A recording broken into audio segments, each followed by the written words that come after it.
Good morning. I'll be reading from Luke 6, 1 through 11 this morning. Follow along on the screen there.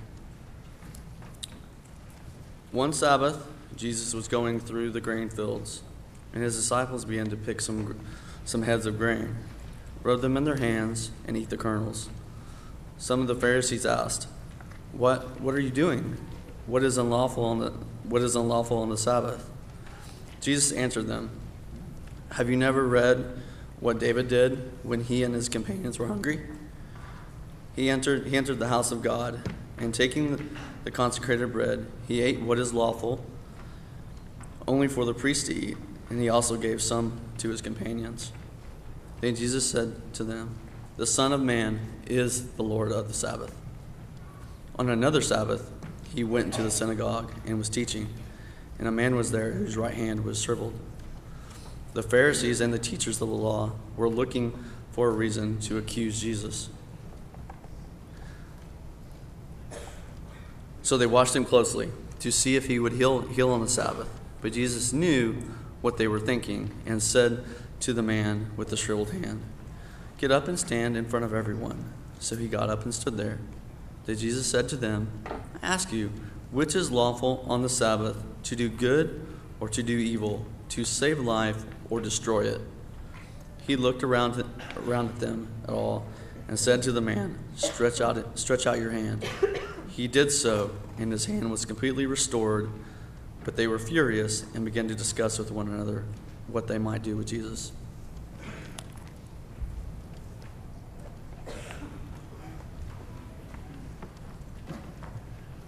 Before we get into our discussion of the text this morning, there's just a few things I would like to share with you. One of which is that we are welcoming new family members to our fellowship here at the Broken Arrow Church. Gerald and Linda Burrow, if you guys would stand for just a second, let everybody see where you are. It is wonderful to have you in our church family. They recently moved here from Louisiana, and we've gotten to know them a little bit as they've attended with us, and we look forward to having you with us full time, and appreciate your hearts and your spirit and your desire to work and worship with us here at Broken Arrow. Are Elliot and Amy here today? I didn't get a chance to look. There they are, Elliot and Amy Stiles. We welcome you as well. We had their contact information in the bulletin a few weeks ago, but they've been out of town a few weekends, and it's great to have you here. If you haven't met Elliot and Amy, please do so before you leave today. Thank you guys very much. Just to let you know, in regard to our evening service, if you were scheduled to help with the worship service tonight in regard to communion, you may have noticed that there were 4 names instead of 2 names, and you may be wondering what all that's about. Beginning tonight, we'll do as we did during our awesome April Sunday nights and as we typically do on Life Group Sunday nights, and that is have communion served in here during the service rather than down the hall. And so if you were on that list of those to serve, that's why there are 4 of you instead of 2 of you.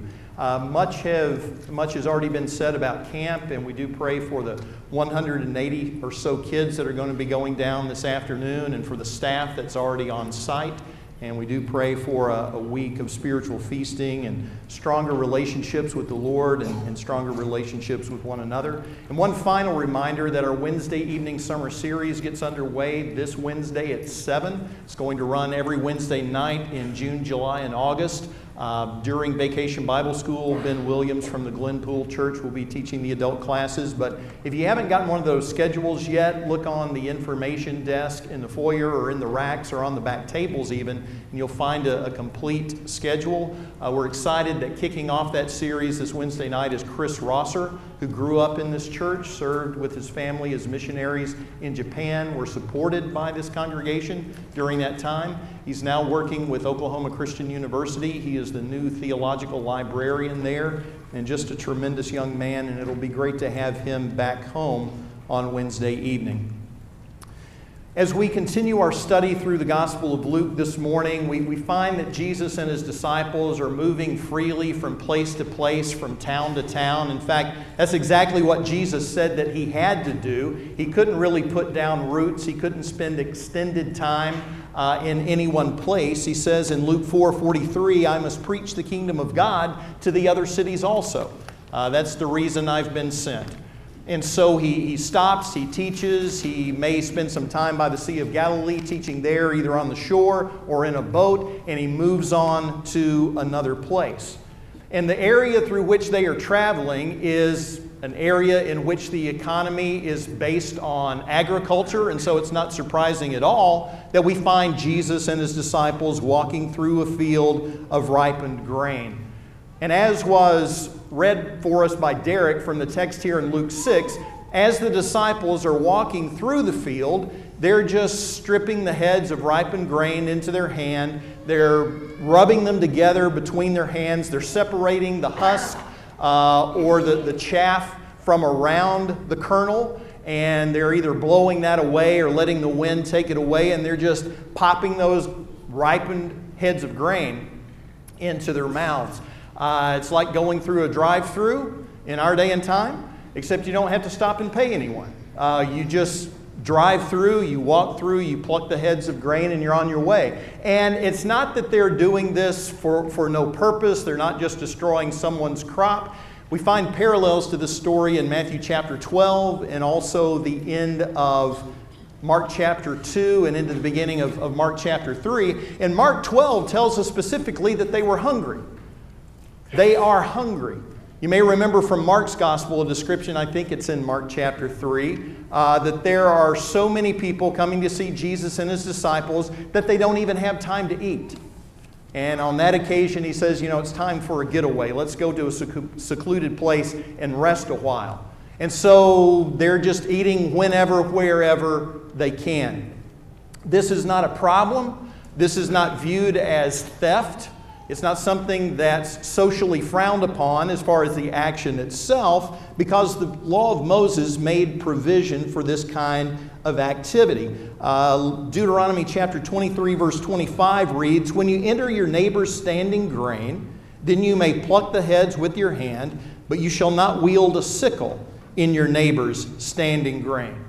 So in other words, as long as you don't show up with a combine, as long as you leave your harvesting equipment at home, if you're just taking what you can carry, plucking just what would be naturally taken, not camping out in the field, keep moving, go through the corners, whatever. But it wasn't a problem as far as the law of Moses was concerned. I'm assuming this is the part of God's law that my grandfather would appeal to if ever questioned as to why he ate grapes in the produce department of the grocery stores, where I sometimes accompanied him. Never went through the produce section when Josh Pyles, my granddad, didn't eat a few grapes, just testing them out.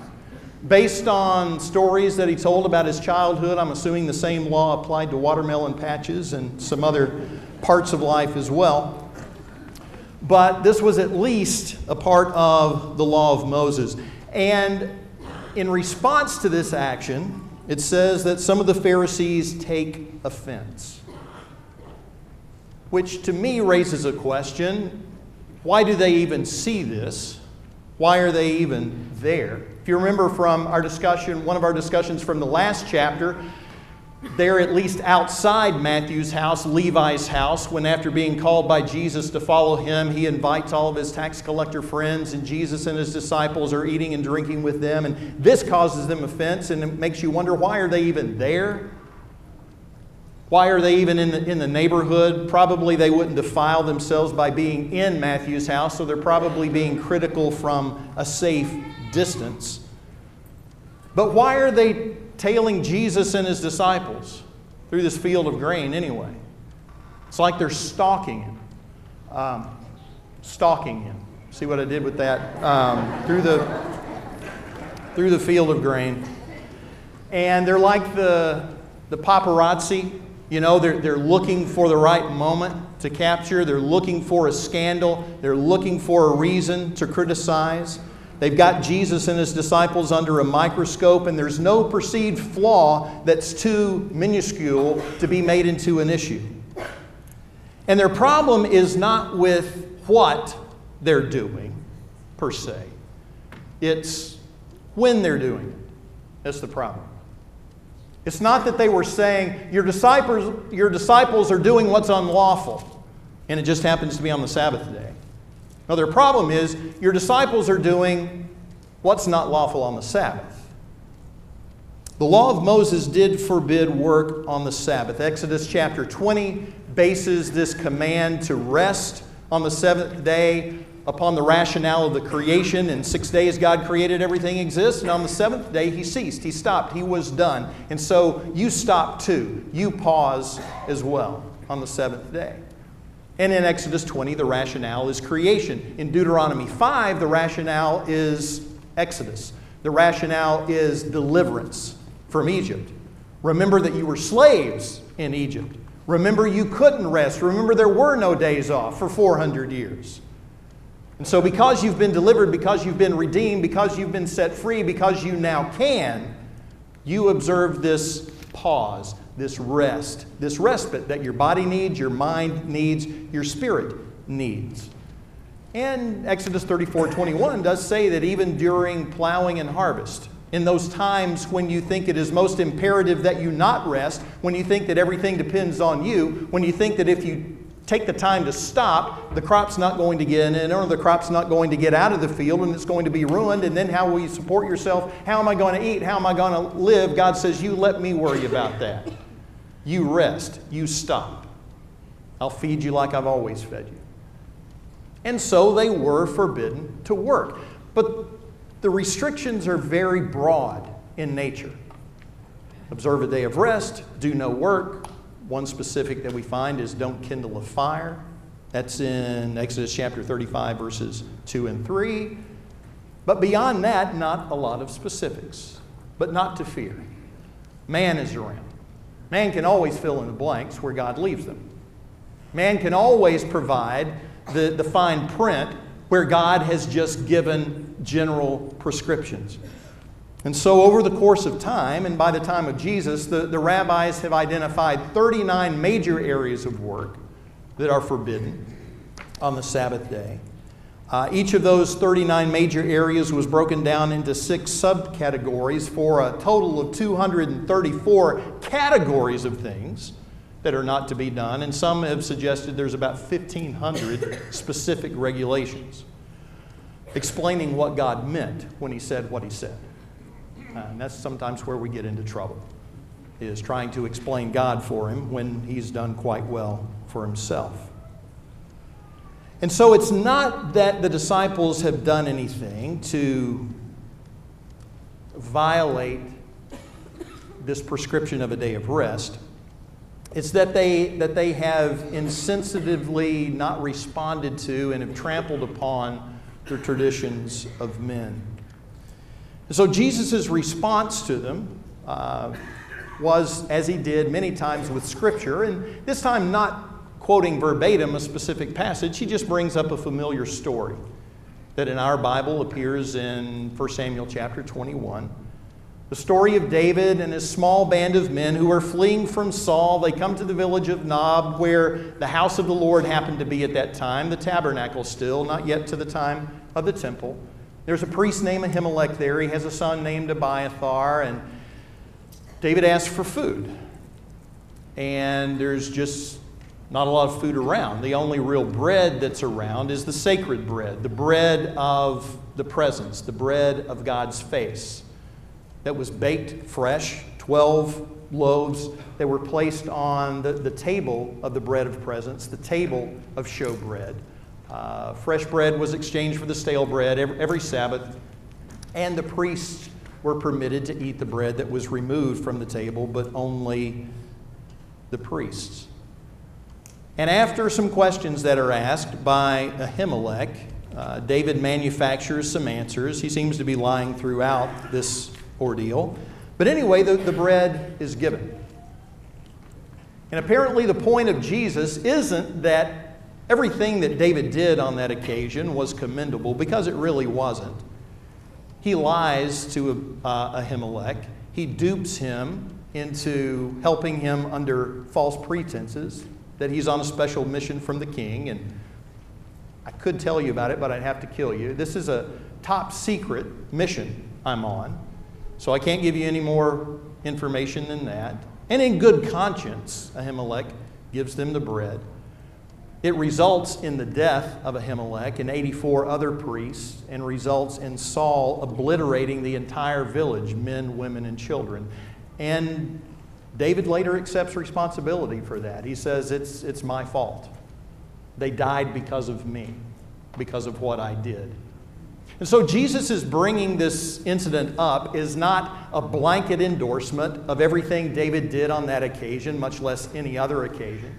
It's not a blanket endorsement that any and every human need or perceived human need is an excuse to set aside whatever law or regulation God may have given. His point seems to be is that you never even had a problem with what David did. He said, I've never read your rabbinical writings. I've never heard you teach in the synagogue about the evil of what David did in eating the consecrated bread. You seem to understand that human need was met in dire circumstances on that occasion. And yet you've accused my disciples, you've accused me. According to the parallel in Matthew chapter 12, you've brought allegations against the innocent, people who have done nothing wrong.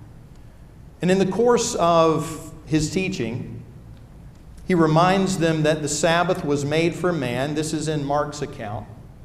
Mark chapter 2, verse 27. Luke doesn't mention this particular statement of Jesus on this occasion. But in Mark's account, Jesus reminds them, you know, the Sabbath was made for man, not man for the Sabbath. Sing your little song you learned as a kid about the days of creation. Man comes along on the sixth day. The Sabbath doesn't come along until the seventh day. Man got here first. And so if man got here first, the Sabbath had to have been created for man, not man for the Sabbath. This was a gift from God, not a burden. It was a blessing from God, and you've turned it into a curse. And by the way, I'm the Lord of the Sabbath, and that was a loaded statement. It was God who had established the Sabbath. It was God who had given them prescriptions for the observance of the Sabbath, and he identifies himself with the one who did that. In fact, in John chapter 5, verses 16 through 18, we'll take a brief time out and flip over there. John chapter 5, verses 16 through 18. For this reason the Jews were persecuting Jesus, because he was doing all these things on the Sabbath. But he answered them, my Father is working until now, and I myself am working. For this reason, therefore, the Jews were seeking all the more to kill him, because he was not only breaking the Sabbath, but was also calling God his own Father, making himself equal with God. They understood what it meant when Jesus says, I am the Lord of the Sabbath. But he challenges their traditions. He challenges their narrow thinking. He reminds them that man was not made as a slave to the Sabbath, but the Sabbath was established as a blessing and a gift from God for mankind.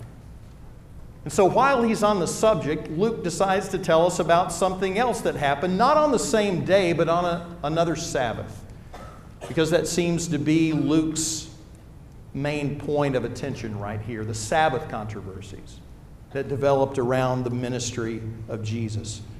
So Luke tells us about another Sabbath when Jesus was in the synagogue. Not a surprising place for him to be, because back in Luke chapter 4, we were told that it was his custom.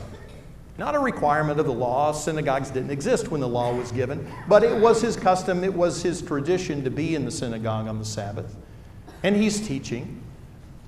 And Luke says that there is a man with a withered or shriveled hand. And Dr. Luke is so observant, not that he was there, he learns the story later, because he's not among the original disciples of Jesus. As he tells us in the beginning of the book, he's done careful research, he's talked to others, plus he's got the Holy Spirit working for him. So for that reason, he knows and pays attention to this detail that a doctor would pay attention to, that it's the man's right hand. Matthew and Mark just say that he had a shriveled hand, a withered hand. Luke, as a doctor, knows the greater implications of the fact that it's his right hand. And that this man is probably in the majority of the people. He's not a southpaw, he's not a lefty. He was severely hampered by the fact that his right hand was of no use to him. And this may have happened as the result of an accident. It could have been the result of disease. It could have been congenital. Could have dealt with this disability his entire life. And it's interesting to notice, and Luke picks up on this detail, just like he describes Peter's mother-in-law as not just having a fever, but it was a high fever. And the man who was a leper didn't just have leprosy, he was covered with leprosy. Doctors pay attention to things like that. And in verse 7 of Luke 6, it says that the scribes and Pharisees were watching Jesus closely to see if he healed on the Sabbath so that they might find reason to accuse him. Jesus knows why they're there. They're not there to worship. They're not to gain anything from the law, the reading of the law and the prophets. It's not really to participate in the prayers. The paparazzi have just followed him into the synagogue to see if they can find a reason for accusation there. Jesus knows what they're thinking. He knows why they're watching him so closely. And so, what should he do? Now notice this man isn't crying out for healing, unlike we find others doing in the Gospels. He hasn't fallen down in front of Jesus and said, "Jesus, Son of David, Lord, have mercy on me. Lord, if you are willing, you can make me whole." He seems to just be sitting there respectfully participating in the synagogue service. This isn't a life-threatening situation. Sad as it was, his life wasn't in danger. And even if Jesus had wanted to heal him, he could have waited a few hours till the Sabbath was over. He could have said, "Here's my card. Come see me tomorrow. We'll see about your hand." Because I could do it now, but it might cause some people a little problem. Some people might not understand. So since he knows what the Pharisees and scribes are thinking, why not just back off? Why not just avoid additional controversy and criticism? I'll admit that there are times in our lives and in our relationships, there are times in the body of Christ when discretion dictates that we just leave well enough alone. It's not worth another uncomfortable moment. It's not worth additional controversy. There are times when silence and inaction are the order of the day in the greater interests of peace and harmony. I acknowledge that, and I generally try to follow that. But I think this incident reminds us that there are other times when the principles at stake are so great that we're justified in not only running the risk of offense, but we're justified in even inviting offense for the sake of teaching, for the sake of rebuke, for the sake of exposing ungodly attitudes. And it takes wisdom, it takes discretion to know when to do one and when to do the other, but Jesus definitely feels it's time to do the latter. It's not time to just leave well enough alone and I don't want to cause more problems for myself and for my disciples. I'll see this guy later. I'll heal him then. No controversy needed. Michael Wilcock writes in his commentary, "So far from trying to placate the opposition, Jesus seems to deliberately aggravate it. Even so, now they are present and eager to find fault, he still makes no attempt either to avoid or to soothe their enmity. Instead, he deliberately says, in effect, it may be your kind of Sabbath to leave men hungry and disabled. My kind of Sabbath is different." And he demonstrates how his kind of Sabbath is different. And so, again, the man hasn't initiated this. Jesus calls attention to the man. According to Luke chapter 6, verse 6, Jesus knew what they were thinking. He said to the man with the withered hand, "Get up and come forward." And he got up and came forward. And that's when Jesus asked the scribes and Pharisees, is it lawful to do good or to do harm on the Sabbath? Is it lawful to save a life or to destroy it? In Matthew's account, Matthew chapter 12, verses 11 and 12, Jesus asked, "What man is there among you who has a sheep and it falls into a pit on the Sabbath, will not take hold of it and lift it out? How much more valuable then is a man than a sheep? So then it is lawful to do good on the Sabbath." How are they going to respond? to a question like that. If you'll notice, after Jesus asked the question in Luke chapter 6, verse 9, he says, after looking around at them all, he said to them, I don't know how long he looked around, but I'm sure it got really awkward in that synagogue. I mean, just really, really awkward. He says, is it lawful to do good or to do harm, to save a life or to destroy a life on the Sabbath? And he starts looking around. And I'm assuming he's making eye contact with everybody who needs eye contact made with him. And after what may have been a painfully long and awkward silence, Jesus says to the man, stretch out your hand. And his hand was restored. And again, in heaven, I'd like to ask to see the replay of that, because I think by the time he gets his arm fully outstretched, his hand looks just like the other one, except the mirror image of it. All right? Thumb still in the right position, all that sort of thing. But his right hand looks like his left hand. The withered hand looks and is fully restored. In Mark 3, I'd love to read a verse with you before we close. Luke says he just looked around at him. Luke tells us what he does. Mark tells us what he was thinking and feeling when he was looking around. Verse 5 of Mark chapter 3 says, after looking at them with anger, grieved at their hardness of heart, he said to the man, stretch out your hand. And he stretched it out, and his hand was restored. It's a mixture of emotions here. Jesus is angry at these people for their narrowness.